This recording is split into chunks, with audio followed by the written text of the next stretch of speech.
मैं देश के संविधान की लेकर आन।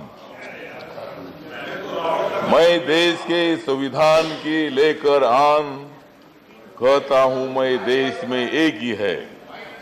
कहता हूं मैं देश में एक ही है, बौद्ध, ईसाई, सिख, हिंदू और मुसलमान।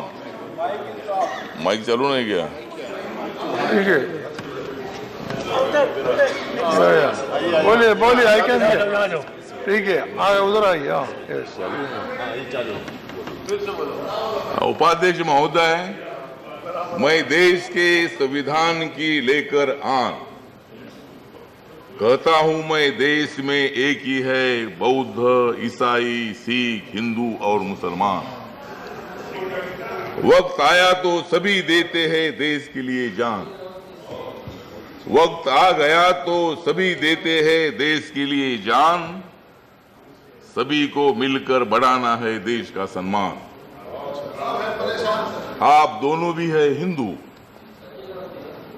आप वो भी है हिंदू, ये भी है हिंदू, लेकिन मैं हूं भारत के संविधान का केंद्र बिंदु।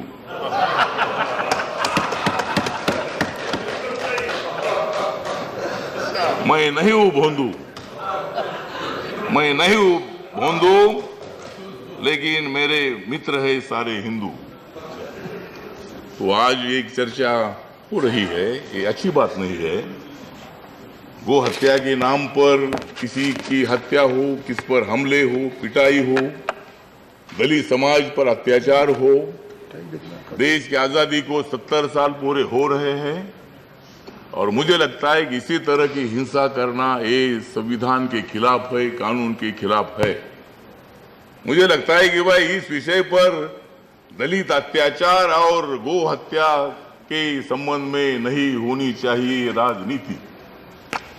मुझे लगता है कि दलित अत्याचार और गो हत्या के नाम पर मत करो राजनीति। हम दोनों ने बनना चाहिए एक दूसरे का साथी। अगर लोकतंत्र को हमें आगे बढ़ाना है, मतलब कल हम लोग उधर थे, मैं उधर था, मतलब मैं आपके साथ इधर ही था, बाद में मैं इधर आ गया।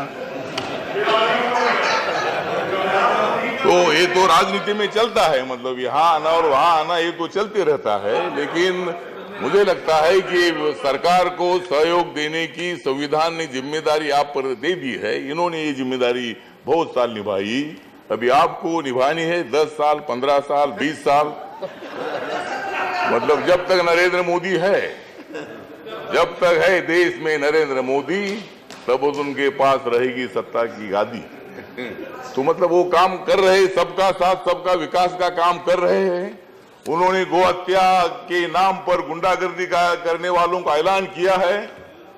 यूपी में जो अत्याचार हुआ, वहां योगी आदित्यनाथ जी ने भी मतलब उनको इशारा दे दिया है कि अच्छी बात नहीं है।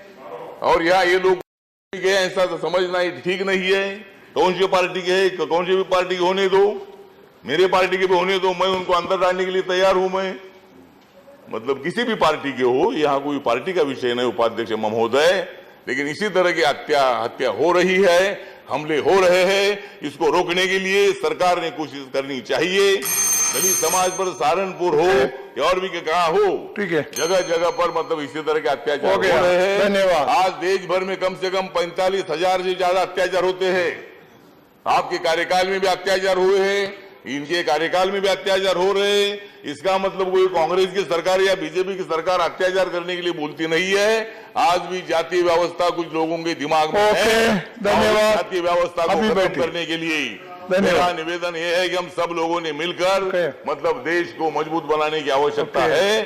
और एक दूसरे पर ज्यादा आरोप ना करते हुए देश में शांति रहनी चाहिए। और शांति रहेगी तो भी हम आगे जाएंगे, क्रांति हो जाएगी तो भी हम आगे जाएंगे। और इस सरकार को रोकने के लिए या कोई विशेष बात नहीं। और इसलिए मैं हमारे मायावती जी या होना आवश्यक था, आपने रिजाइन दे दिया, मुझे बहुत बुरा लगा, अच्छा नहीं लगा। आपने यहाँ रहने की आवश्यकता थी। एक हमारी दलित की बेटी 3-4 बार मुख्यमंत्री रही है और आपने इस्तीफा देना ठीक नहीं था। आप बोल रही थी कि भाई ये बीजेपी दलित विरोधी है, लेकिन मायावती जी 3 बार मुख्यमंत्री बनी थी बीजेपी के सपोर्ट से, तब वो जातिवादी नहीं थी क्या बीजेपी? ओके। इसीलिए मेरा निवेदन ये है कि आपने हमारे साथ रहना चाहिए, बीच में रहने से कोई फायदा नहीं है। मतलब आपने भी हमारे साथ आना चाहिए, मायावती ने भी हमारे साथ आना चाहिए।